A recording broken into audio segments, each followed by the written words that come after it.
আল্লাহ পাক কি কোরআন আমাদের শিখালেন, কোন কোরআন আমাদের শিখিয়েছেন, সেই কোরআনের পরিচিতি আপনাদের সামনে আমি তুলে ধরতেছি।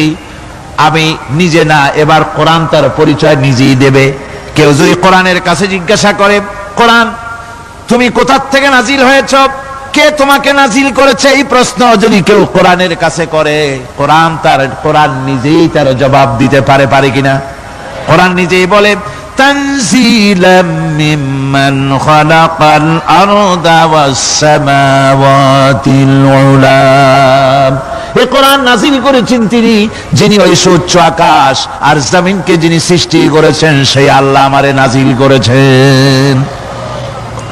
কোরআনের কাছে কেউ যদি প্রশ্ন করে, ও কোরআন, এই পৃথিবীতে নাজিল হওয়ার আগে তুমি কোথায় ছিলে, কেউ যদি প্রশ্ন করে, কোরআনে কারীম নিজে নিজের পরিচয় শোনায়, আমি কোথায় ছিলাম শোনো।